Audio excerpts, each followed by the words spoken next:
당신이 은행에 1억을 넣어두는 동안 옆집 사람은 같은 돈으로 7억을 만들었습니다. 과장이 아니거든요. 20년 전 똑같이 1억을 가지고 시작한 두 사람의 실제 결과입니다. 한 명은 안전하다고 믿었던 정기예금을 선택했고 다른 한 명은 오늘 제가 알려드릴 방법을 선택했죠. 지금 이 순간에도 당신의 통장 잔고는 물가에 잠식당하고 있습니다. 매년 받는 이자는 짜장면 값 오르는 속도도 못 따라가고 있어요. 2025년 현재 정기예금 금리 2.5%, 물가 상승률 2.3%인데 실질 수익률이 고작 0.2%라는 뜻이거든요. 오늘 이 영상 하나로 당신의 재정적 미래를 완전히 바꿔놓을 투자법을 말씀드리겠습니다. 제가 말씀드릴 방법의 이름은 S&P 500 ETF인데요. 이름이 복잡해 보여도 본질은 아주 단순합니다. 미국에서 가장 돈을 잘 버는 기업 500개를 한 바구니에 담아놓은 거라고 생각하시면 되거든요. 애플, 마이크로소프트, 구글, 아마존, 테슬라처럼 우리가 매일 쓰는 서비스를 만드는 회사들이 전부 여기 들어있습니다. 아침에 아이폰 알람으로 일어나고 구글로 검색하고 넷플릭스로 드라마 보죠. 스타벅스 커피 마시고 비자 카드로 결제하잖아요. 이 모든 기업의 주인이 될 수 있는 방법이 바로 S&P 500 ETF입니다. 그런데 왜 하필 500개냐는 의문이 드실 수 있는데요. 이 500개 기업이 미국 전체 주식시장 가치의 80%를 차지하기 때문입니다. 사실상 미국 경제 전체에 투자하는 것과 같은 효과를 내는 거죠. 개별 기업 하나에 올인했다가 망하면 전 재산을 날리지만 500개에 분산되어 있으니까 한두 개가 망해도 전체 성적에는 큰 영향이 없거든요. 게다가 이 500개 멤버는 고정이 아닙니다. 매년 성적표를 받고 탈락하거나 새로 들어오는 시스템이에요. 실적이 나빠진 기업은 자동으로 빠지고 새롭게 성장하는 기업이 그 자리를 채우는 구조죠. 세계 최고의 투자자 워렌 버핏이 이 방법에 대해 뭐라고 했는지 아세요? 그는 자기 아내에게 유언으로 이렇게 남겼습니다. 현금의 10%는 단기 국채에 넣고 나머지 90%는 전부 S&P 500 인덱스 펀드에 투자하라고요. 평생 수만 개의 기업을 분석하며 투자의 신이라 불린 사람이 정작 짱 사랑하는 사람에게는 복잡하게 하지 말고 그냥 미국 대표팀 500개에 맡기라고 한 겁니다. 왜 그랬을까요? 버핏은 말로만 한 게 아니라 직접 증명까지 했거든요. 2007년에 월스트리트 최고의 헤지펀드 매니저들과 100만 달짜리 내기를 했습니다. 앞으로 10년 동안 전문가들이 골라서 운용하는 펀드와 그냥 S&P 500 지수만 따라가는 펀드 중 어느 쪽 수익이 높을까 하는 대결이었죠. 결과가 어땠냐면요. 엘리트 펀드 매니저들이 밤새워 분석하고 사고 팔며 얻은 10년 수익률은 연평균 2.2%였고 아무것도 안 하고 그냥 500개 기업 평균만 따라간 인덱스 펀드는 연평균 8.5%였습니다. 거의 4배 차이로 버핏이 이긴 거예요. 이 내기가 우리에게 주는 교훈은 명확합니다. 시장을 이기려고 애쓰지 말고 시장 전체에 올라타라는 거죠. 전문가들도 시장 평균을 못 이기는데 우리 같은 일반인이 개별 종목 분석해서 대박 칠 확률이 얼마나 될까요? 차라리 그 시간에 본업에 집중하고 투자는 미국 경제 전체의 성장에 베팅하는 게 훨씬 현명한 선택이라는 겁니다.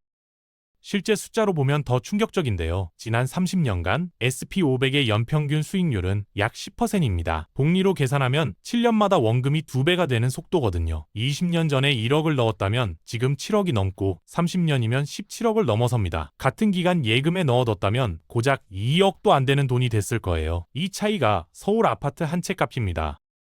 S&P 500 ETF가 가진 또 다른 강점은 자동 정화 시스템이에요. 프로야구 리그처럼 성적이 안 좋은 팀은 2군으로 떨어지고 새로운 강팀이 올라오는 구조거든요. 20년 전만 해도 S&P 500에는 야후, 코닥 같은 기업들이 있었는데 지금은 사라졌잖아요. 대신 엔비디아, 테슬라 같은 신흥 강자들이 그 자리를 채웠습니다. 우리가 신경 쓸 필요 없이 지수 운영사가 알아서 부실 기업을 빼고 잘 나가는 기업을 넣어주니까 항상 최강팀 상태가 유지되는 거죠.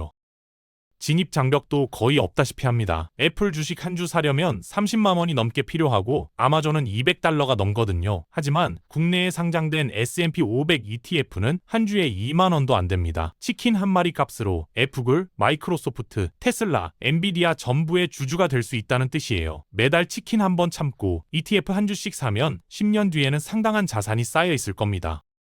수수료 측면에서도 압도적으로 유리한데요. 펀드 매니저가 운용하는 액티브 펀드들은 보통 연 1%에서 2% 수수료를 떼갑니다. 하지만 S&P 500 ETF는 그냥 지수만 따라가면 되니까 수수료가 연 0.03%에서 0.07%인 수준이에요. 1억을 투자하면 액티브 펀드는 매년 100만 원에서 200만 원을 수수료로 가져가는데 ETF는 3만 원에서 7만 원밖에 안 된다는 거죠. 이 차이가 20년, 30년 쌓이면 수천만 원이 됩니다.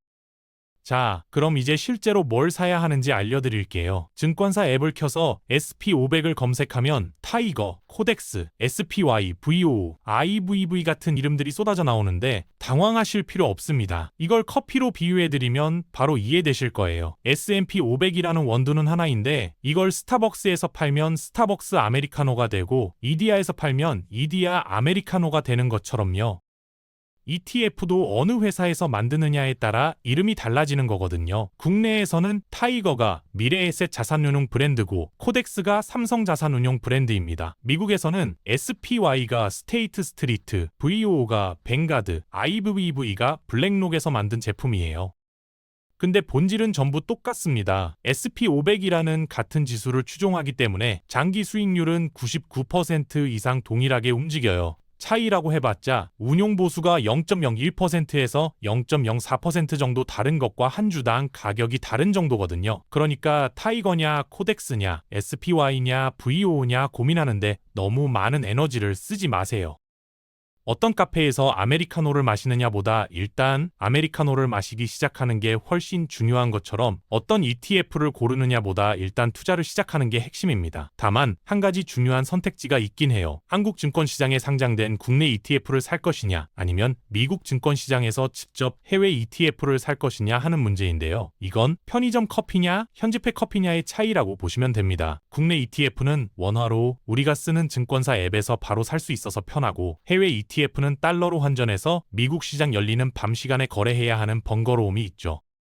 운용 보수는 해외 ETF가 약간 더 저렴한데요. 타이거, 미국 SP500이 연 0.07%이고 미국 VO가 0.003%니까 1억 투자 시 연간 4만 원 정도 차이가 납니다. 크지 않아 보여도 30년이면 120만 원이고 복리 효과까지 계산하면 더 커지겠죠. 하지만 진짜 승부처는 세금에 있습니다. 국내 ETF의 최대 장점은 절세 계좌를 활용할 수 있다는 거예요. ISA 계좌나 연금 저축 펀드 같은 걸 통해서 투자하면 세금 혜택이 어마어마하거든요. ISA 계좌에서 500만 원 수익을 내면 일반적으로는 77만 원을 세금으로 내야 하는데 ISA로 하면 200만 원까지는 완전 비과세이고 나머지 300만 원에 대해서만 9.9% 세율이 적용돼요. 실제 세금이 30만 원도 안 됩니다. 47만 원을 아끼는 거죠. 연금 저축 계좌는 혜택이 더 강력한데요. 수익에 대한 세금을 연금 받을 때까지 밀어주는 것도 있고 연말정산 때 납입액의 최대 16.5%를 세액공제로 돌려받을 수 있어요. 연간 600만 원 넣으면 최대 구체원을 현금으로 돌려주는 건데 국가가 투자하라고 보너스를 주는 거나 마찬가지입니다. 반면 해외 G2 ETF는 이런 절세 계좌 혜택을 전혀 못 받거든요. 대신 다른 규칙이 적용되는데 1년간 수익 250만 원까지는 비과세이고 그 이상은 22% 양도소득세가 붙습니다. 만약 1년에 1000만 원 수익을 냈다면 250만 원 빼고 750만 원에 대해 22%를 내니까 165만 원이 세금으로 나가는 거예요.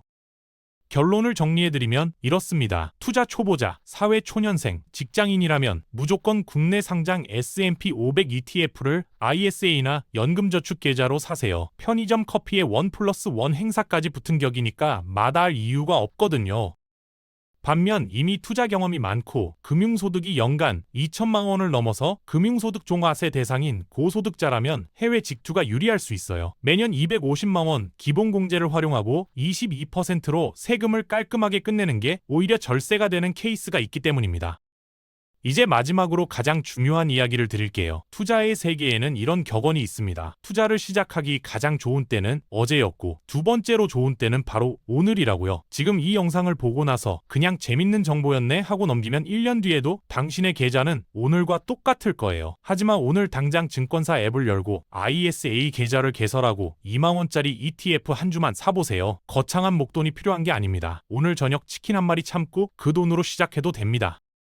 매달 10만 원씩만 꾸준히 투자해도 연 10% 수익률 기준으로 20년 뒤에는 7,600만 원이 되고 30년이면 2억 2천만 원이 됩니다. 처음 투입한 원금은 고작 3,600만 원인데 복리의 마법이 그걸 6배로 불려주는 거예요. 시간이 지날수록 돈이 돈을 벌어다 주는 구조가 만들어지는 거죠. 가장 큰 리스크는 잘못된 투자를 하는 게 아니라 아무것도 안 하는 겁니다. 은행 예금에 돈을 넣어두면 안전하다고 생각하시겠지만 실제로는 매년 물가에 잠식당해서 돈의 가치가 녹아내리고 있거든요. 그 녹아내리는 속도가 느려서 체감이 안 될 뿐이지 10년, 20년 지나면 엄청난 차이가 됩니다. 오늘 이 영상을 끝까지 본 당신은 이미 99%의 사람들보다 앞서 있어요. 대부분의 사람들은 투자가 어렵다, 무섭다, 나중에 해야지 하면서 평생 아무것도 안 하거든요. 하지만 당신은 적어도 어떤 방법이 있는지, 왜 이게 효과적인지, 어떻게 시작해야 하는지까지 알게 됐잖아요. 이제 남은 건 실행뿐입니다. 10년 뒤 당신이 오늘의 자신을 떠올렸을 때 그때 시작하길 정말 잘했다고 스스로를 칭찬할 수 있기를 진심으로 바랍니다.